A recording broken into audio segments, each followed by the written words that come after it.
My dear students, हम discuss कर रहे हैं पीरियोडिक प्रॉपर्टीज ऑफ एलिमेंट्स, तत्वों के आवर्ती गुणों पर। आज हम चर्चा करेंगे इनमें से इलेक्ट्रोनिगेटिविटी अर्थात वैद्युत ऋणात्मकता। क्या होती है तत्वों की वैद्युत ऋणात्मकता अर्थात इलेक्ट्रोनिगेटिविटी? क्या है ये electronegativity? My dear, it is a relative tendency of an atom to attract the shared pair of electron of bond is termed as electronegativity। साझे के इलेक्ट्रॉन युग्म को अपनी ओर आकर्षित करने की प्रवृत्ति का परिमाणात्मक आकलन वह है वैद्युत ऋणात्मकता। जब दो परमाणुओं के मध्य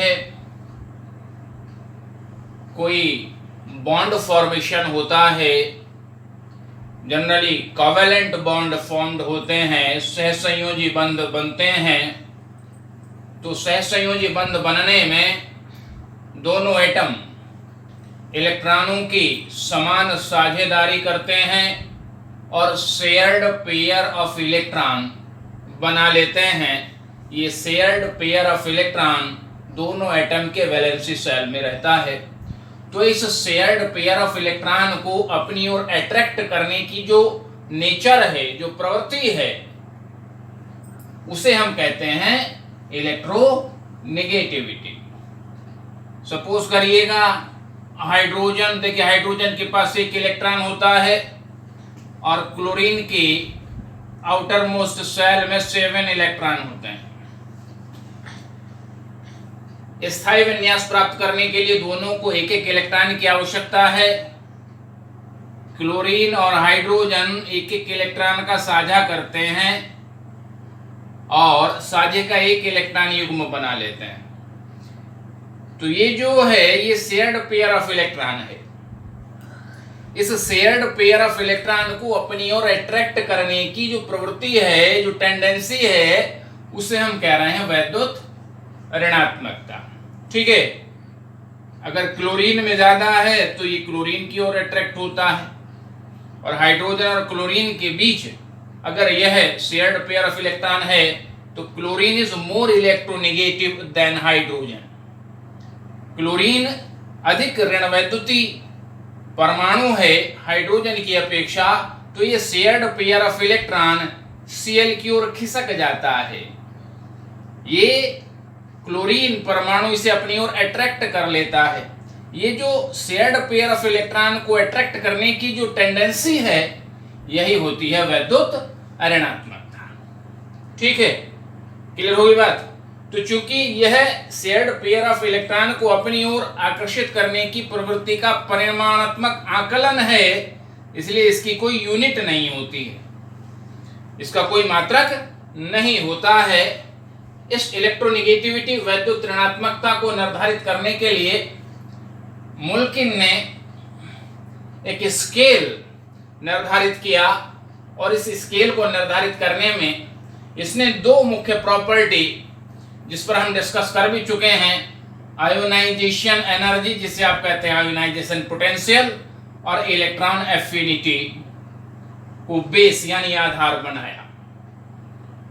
according to Mulliken scale, electronegativity of an atom, किसी भी तत्व अर्थात परमाणु की वैद्युत ऋणात्मकता is arithmetic mean of its first ionization potential और फर्स्ट इलेक्ट्रॉन एफिनिटी। ठीक है, इलेक्ट्रोनेगेटिविटी डिसाइड करने के लिए जो फार्मूला इन्होंने दिया, IE + EA अपॉन 2। IE क्या है? आयोनाइजेशन एनर्जी, जिसे आप कहते हैं आयोनाइजेशन पोटेंशियल। ठीक है, और EA क्या है? Electron affinity. ठीक है, मान लीजिएगा दो एटम जो कंबाइन हो रहे हैं, उनकी इलेक्ट्रोनेगेटिविटी का डिफरेंस XA - XB = 0 है। अगर दोनों की इलेक्ट्रोनेगेटिविटी का डिफरेंस 0 है, 0 कब होगा? उस कंडीशन में इलेक्ट्रोनेगेटिविटी डिफरेंस 0 होगा जब दोनों की इलेक्ट्रोनेगेटिविटी इक्वल होगी, अर्थात वह एक ही तत्व के परमाणु होंगे। एक ही तत्व के परमाणु अगर हैं तो जो इलेक्ट्रोनेगेटिविटी का डिफरेंस आता है वो 0 आता है, और यदि ये डिफरेंस 0 है तो जो बॉन्ड होगा वो प्योर कोवेलेंट होगा, 100% कोवेलेंट यानी सहसंयोजी होगा। और यदि इलेक्ट्रोनेगेटिविटी का डिफरेंस आता है 1.7 तो उसमें 50% आयोनिक कैरेक्टर होगा और 50% कोवेलेंट कैरेक्टर होगा। ठीक है, यदि ये इलेक्ट्रोनेगेटिविटी का डिफरेंस 1.7 से अधिक है तो आयोनिक कैरेक्टर बढ़ जाएगा, और 1.7 से कम है तो कोवेलेंट कैरेक्टर बढ़ जाएगा। ठीक है, किस प्रकार से वैद्युत ऋणात्मकता इलेक्ट्रोनेगेटिविटी में वेरिएशंस आते हैं, किस प्रकार से क्रमिक परिवर्तन होते हैं जब हम किसी पीरियड में लेफ्ट टू राइट मूव करते हैं या फिर हम किसी ग्रुप में डाउनवर्ड जाते हैं। आइए डिस्कस करते हैं पीरियोडिसिटी ऑफ इलेक्ट्रोनेगेटिविटी पर। देखिए, सेकंड पीरियड हमने लिया है, lithium, beryllium, boron, carbon, nitrogen, oxygen, fluorine. जब हम किसी पीरियड में लेफ्ट टू राइट मूव करते हैं तो हम आपको कई बार बता चुके हैं पिछली वीडियो में भी कि जो एटॉमिक रेडियाइज है वो रेगुलर क्या होती चली जाती है, डिक्रीज होती चली जाती है। ठीक है, और इलेक्ट्रोनेगेटिव कैरेक्टर इंक्रीज होता है। इलेक्ट्रॉन को एक्सेप्ट करने की जो टेंडेंसी है वो लेफ्ट टू राइट इंक्रीज होती चली जाती है। ठीक है, जब आप लेफ्ट राइट जाएंगे किसी पीरियड में तो इलेक्ट्रॉन को एक्सेप्ट करने की जो नेचर है, जो प्रवृत्ति है, जो टेंडेंसी है वो इंक्रीज होती है, अर्थात बढ़ती जाती है, इलेक्ट्रोनेगेटिव कैरेक्टर इंक्रीज होता है। तो क्या होता है, जो इलेक्ट्रोनेगेटिविटी है वो रेगुलर इंक्रीज होती चली जाती है in a period when we move left to right. ठीक है, यहां आप देखिए lithium 1, beryllium 1.5, boron 2, carbon 2.5, nitrogen 3, oxygen 3.5 और फ्लोरीन 4.0। जितने भी नोन एलिमेंट्स हैं अभी तक, उन सभी नोन एलिमेंट्स में फ्लोरीन की जो इलेक्ट्रोनेगेटिविटी है ये हाईएस्ट है। ठीक है, it mean fluorine is highest electronegative element in the periodic table. ठीक है, यानी आवर्त सारणी का सबसे ऋण वैद्युतीय जो तत्व है वो कौन है, वो फ्लोरीन है।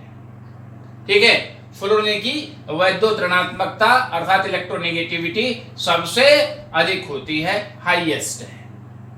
क्लियर हो गई बात।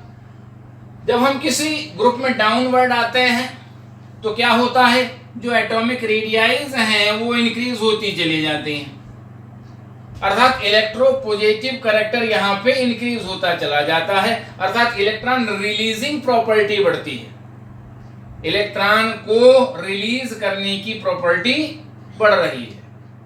ठीक है, और जब इलेक्ट्रॉन को रिलीज करने की प्रॉपर्टी बढ़ रही है तो एक्सेप्ट करने की टेंडेंसी क्या होगी, डिक्रीज होगी। ठीक है, तो in a group from top to bottom, जब आप आते हैं ऊपर से नीचे की ओर तो क्या होता है, इलेक्ट्रोनेगेटिविटी इज डिक्रीज्ड रेगुलरली, लगातार क्या होती चली जाती है, डिक्रीज होती चली जाती है। ठीक है, लिथियम तो आपको बताया मैंने 1, सोडियम 0.9, पोटेशियम 0.8, रुबिडियम 0.8 और सीजियम 0.7। पोटेशियम और रुबिडियम की जो इलेक्ट्रोनेगेटिविटी है ये लगभग बराबर होती है। ठीक है, अब एक और कैरेक्टर आप पे डिस्कस करते हैं, एक और पीरियोडिक प्रॉपर्टी को डिस्कस करते हैं, मेटेलिक और नॉन मेटेलिक कैरेक्टर, धात्विक और अधात्विक लक्षण। जब हम किसी पीरियड में लेफ्ट टू राइट मूव करते हैं या किसी ग्रुप में डाउनवर्ड जाते हैं तो क्या परिवर्तन होते हैं मेटेलिक कैरेक्टर्स में और नॉन मेटेलिक कैरेक्टर्स। देखिएगा, in a period across a period metallic character decrease. जब हम पीरियड में जाएंगे, ये हमने पीरियड लिया है थर्ड पीरियड, यहाँ पे sodium, magnesium, aluminium, silicon, phosphorus, sulphur और क्लोरीन। ठीक है, और ये हमने ग्रुप लिया है फोर्थ ए ग्रुप। ठीक है, कार्बन, सिलिकॉन, जर्मेनियम, टिन और लेड। तो ये आ गया ग्रुप में डाउनवर्ड, और ये आपका आ गया पीरियड में लेफ्ट टू राइट। बात करें पीरियड की, तो पीरियड में क्या होता है, मेटेलिक कैरेक्टर डिक्रीज होता चला जाता है। अब मेटेलिक कैरेक्टर डिक्रीज होगा तो non metallic character regular increase होगा। ठीक है, जब आप पीरियड में बाएं से दाईं ओर जाते हैं तो ऋण वैद्युतीय लक्षण बढ़ता है, इलेक्ट्रोनेगेटिव कैरेक्टर इंक्रीज होता है, नॉन मेटेलिक कैरेक्टर भी इंक्रीज होगा। ठीक है, और मेटेलिक कैरेक्टर डिक्रीज होगा। यहां आप देखें मेटल मेटल मेटल, और ये सिलिकॉन नॉन मेटल हो गया, और फास्फोरस, सल्फर और क्लोरीन ये सारे के सारे नॉन मेटल्स हैं। ठीक है, अब बात करें अगर ग्रुप में, तो जब आप किसी ग्रुप में आते हैं डाउनवर्ड, ठीक है, तो डाउनवर्ड आने पे मेटेलिक कैरेक्टर इंक्रीज होता है और नॉन मेटेलिक कैरेक्टर डिक्रीज होता है। ठीक है, तो यहां पे आप देखें कि जो इलेक्ट्रोपॉजिटिव कैरेक्टर है वो इंक्रीज हो रहा है, यानी कि जिसे कहते हैं धन वैद्युतीय लक्षण, electron releasing property, electropositive character नीचे की तरफ क्या हो रहा है, इंक्रीज हो रहा है। ठीक है, फोर्थ ग्रुप में आप देखेंगे कार्बन फैमिली में कार्बन नॉन मेटल है, ठीक, सिलिकॉन भी नॉन मेटल है, जर्मेनियम क्या है, ये मेटलॉइड है। ठीक है, और टिन मेटल हो गया और लेड भी मेटल हो गया। ठीक है, तो पीरियड में क्या होता है, पीरियड में नॉन मेटेलिक कैरेक्टर इंक्रीज होता है और ग्रुप में मेटेलिक कैरेक्टर इंक्रीज होता है। ठीक है, क्लियर हो गई इतनी बात? Okay, thank you.